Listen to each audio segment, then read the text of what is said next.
नमस्कार दोस्तों, मेरा नाम आकाश मौर्य। आज हम पढ़ेंगे प्रदूषण के बारे में। देखते हैं प्रदूषण क्या होता है। जब प्राकृतिक या मानवीय कारणों से जल, मिट्टी और वायु में अवांछित पदार्थ मिला दिए जाते हैं तो इनकी गुणवत्ता घट जाती है। ऐसे में तमाम विद्रुपताएँ और विषमताएँ पैदा होती है। इसी को प्रदूषण कहते हैं। ठीक। प्रदूषण से पर्यावरण का अवनयन होता है। पर्यावरण की अवनयन से क्या होता है देखते हैं। पहला, बीमारियां पैदा होती हैं। दूसरा, पारिस्थितिकी असंतुलन पैदा होता है। तीसरा, जलवायु परिवर्तन जैसी समस्याएं पैदा होती है। चौथा, जैव विविधता नष्ट होती है। अब प्रदूषणों के प्रकार देखते हैं। स्रोतों के आधार पर प्रदूषणों के प्रकार। पहला प्राकृतिक प्रदूषण, दूसरा है मानवकृत प्रदूषण। प्राकृतिक प्रदूषण में जैसे भूकंप, ज्वालामुखी, भूस्खलन इत्यादि के कारण जल, मिट्टी, वायु इत्यादि तीनों प्रदूषित होते हैं। और मानवकृत प्रदूषण है औद्योगिकीकरण, नगरीकरण इत्यादि के कारण जल, वायु, मिट्टी इत्यादि प्रदूषित होते हैं। ठीक। मानवकृत प्रदूषण को एंथ्रोपोनेजेनिक कहा जाता है। निस्तारण के आधार पर प्रदूषकों के प्रकार। निस्तारण के आधार पर प्रदूषक दो प्रकार के होते हैं। एक है जैव निम्नीकृत प्रदूषक, दूसरा है जैव अनिम्नीकृत प्रदूषक। जैव निम्नीकृत प्रदूषक में होता है जो बायोडिग्रेडेबल होते हैं, जैसे कृषि और जैव अपशिष्टों को बैक्टीरिया जैसे सूक्ष्म जीव मिट्टी में मिला देते हैं। इस तरह इसका निस्तारण हो जाता है। इसी को जैव उपचार कहा जाता है। कंपोस्टिंग जैव उपचार की एक विधि है। और इसमें देखते हैं जैव अनिम्नीकृत प्रदूषक में सीसा, प्लास्टिक जैसे प्रदूषकों को सूक्ष्म जीवों द्वारा निस्तारित नहीं किया जा सकता है, इसलिए इन्हें जैव अनिम्नीकृत प्रदूषक कहते हैं। इसे प्रदूषकों को समाप्त करने के लिए रिसाइक्लिंग करनी पड़ती है। ठीक। अब प्रकृति के आधार पर प्रदूषकों के प्रकार। पहला प्राकृतिक प्रदूषक, दूसरा है द्वितीयक प्रदूषक। प्राथमिक प्रदूषक देखिए, ऐसे प्रदूषक जो स्रोत से निकलकर सीधे जल, वायु और मिट्टी में मिल जाते हैं, प्राथमिक प्रदूषक कहलाते हैं। जैसे carbon dioxide, carbon monoxide, sulphur dioxide इत्यादि।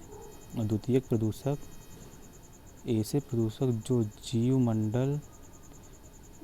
प्रदूषक जो वायुमंडल की गर्मी या नमी से क्रिया करके दूसरे अन्य प्रदूषक बनाते हैं, द्वितीयक प्रदूषक कहलाते हैं। ठीक। जैसे नाइट्रोजन के ऑक्साइड प्राथमिक प्रदूषक है। ये ऑक्साइड वायुमंडल की गर्मी से क्रिया करके फॉर्मल्डिहाइड, अमोनिया, ओजोन, पैन जैसे द्वितीयक प्रदूषकों को बनाते हैं। पैन देखते हैं क्या होता है।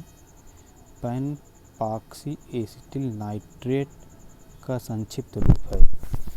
यह प्रकाश रासायनिक स्मोक बनाता है जो पौधों की प्रकाश संश्लेषण क्षमता को पूरी तरह से प्रभावित करता है।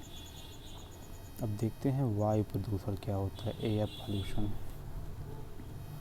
जब वायु में मानवीय या प्राकृतिक कारणों से अवांछित पदार्थ मिला दिए जाते हैं तो वायु की गुणवत्ता घट जाती है। इससे तमाम बुराइयां, ग्लोबल वार्मिंग जैसी समस्याएं पैदा होती हैं। इसी को वायु प्रदूषण कहा जाता है। वायु प्रदूषक, प्रमुख वायु प्रदूषक निम्नलिखित है।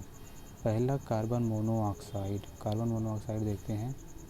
यह सबसे बड़ी वायु प्रदूषक है जो कुल वायु प्रदूषण में इसका योगदान 50% है। यह जीवाश्मीय ईंधन में कोयला और पेट्रोल जैसे के अर्ध दहन से पैदा होती है। यह रक्त की हीमोग्लोबिन से क्रिया करके इसकी ऑक्सीजन परिवहन क्षमता को कम कर देती है, जिससे सांस फूलने लगती है। इसीलिए इसे दम घोंटू गैस कहा जाता है।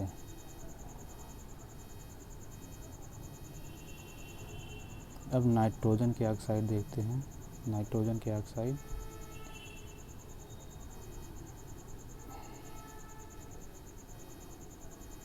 ये ऑक्साइड जेट विमानों में जलने वाले ईंधनों से निकलते हैं। नाइट्रोजन के ऑक्साइड, पहला पॉइंट देखते हैं, वायुमंडल की नमी से क्रिया करके नाइट्रिक एसिड बनाते हैं। यह नाइट्रिक एसिड वर्षा के साथ ज़मीन पर गिरने लगता है, इसी को अम्ल वर्षा कहा जाता है। इस तरह SO2 मतलब सल्फर डाइऑक्साइड और नाइट्रोजन के ऑक्साइड दोनों अम्ल वर्षा के लिए जिम्मेदार होते हैं। नाइट्रोजन के ऑक्साइड वायुमंडल की गर्मी से क्रिया करके द्वितीयक प्रदूषक बनाते हैं, जैसे फॉर्मेल्डिहाइड, पैन। एक सेकंड, थोड़ा ऊपर एक पॉइंट छूट गया।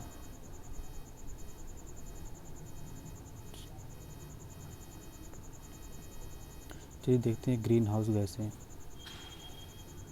वायुमंडल में स्थित ऊष्मा अवशोषी गैसों को ही ग्रीन हाउस गैसें कहा जाता है। ये गैसें पृथ्वी के पार्थिव विकिरण का अवशोषण करके वायुमंडल की गर्मी को बढ़ा देती हैं। इससे पृथ्वी गर्म हो जाती है। पृथ्वी के गर्म होने को ही ग्लोबल वार्मिंग कहा जाता है। जल वाष्प, कार्बन डाइऑक्साइड, मीथेन, CFC यानी क्लोरोफ्लोरोकार्बन, नाइट्रोजन के ऑक्साइड इत्यादि ग्रीन हाउस गैसें हैं। इन गैसों में कार्बन डाइऑक्साइड सर्वाधिक ग्रीन हाउस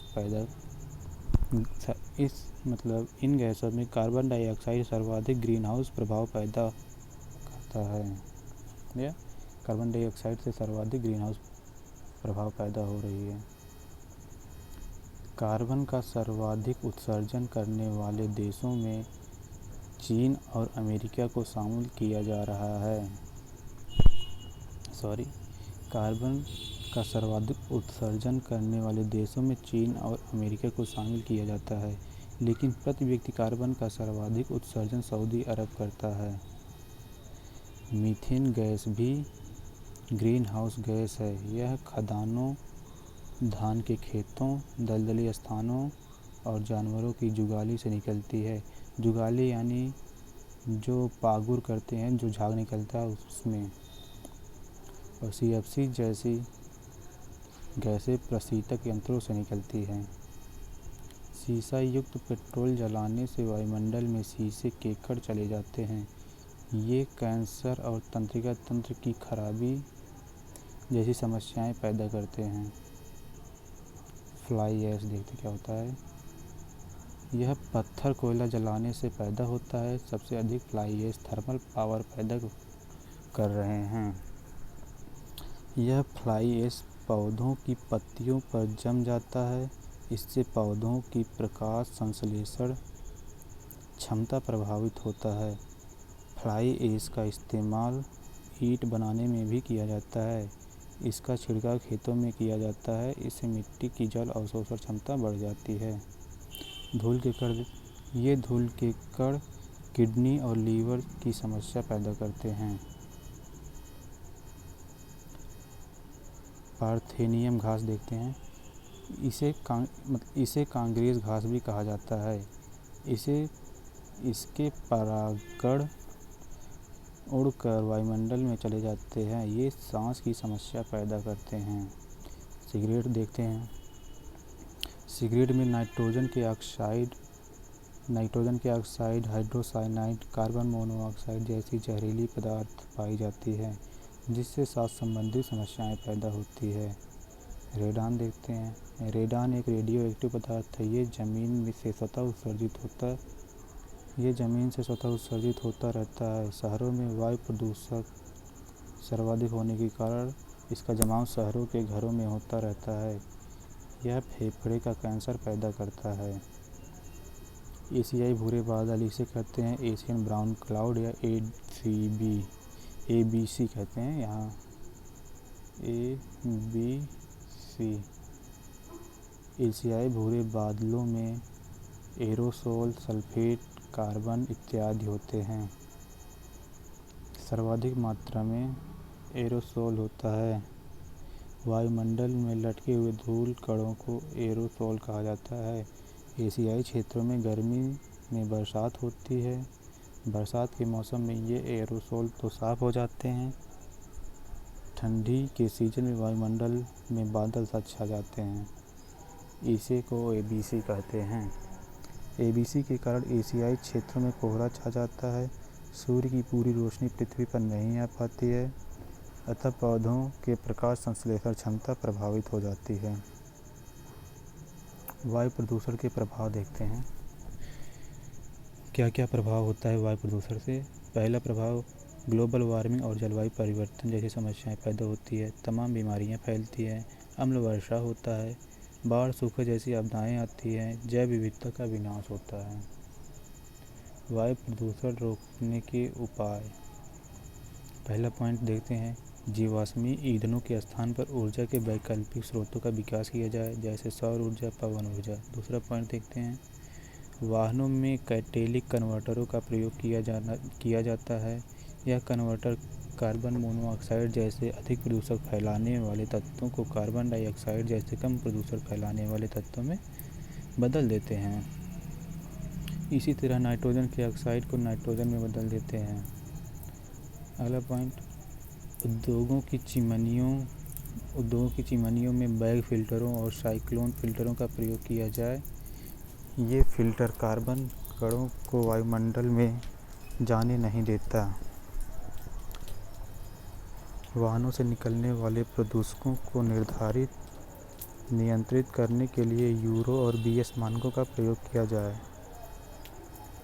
गौरतलब है कि यूरोपीय यूनियन ने वाहनों से निकलने वाले प्रदूषकों के मानक निर्धारित किए हैं। इसी को यूरो मानक कहा जाता है। यूरो मानक में 4 प्रदूषकों को शामिल किया गया है: कार्बन मोनोऑक्साइड, नाइट्रोजन के ऑक्साइड, धूल के कण, हाइड्रोकार्बन। समय बीतने के साथ इन यूरो मानकों को कठोर किया जाता रहा है। यूरो फर्स्ट 1992 में लागू किया गया, यूरो 4, यूरो 5 और यूरो 6 2014 में लागू किया गया। इन्हीं यूरो मानकों की तर्ज पर भारत स्टेट्स या BS मानक बनाए। BS मानकों की शुरुआत सन 2000 से की गई।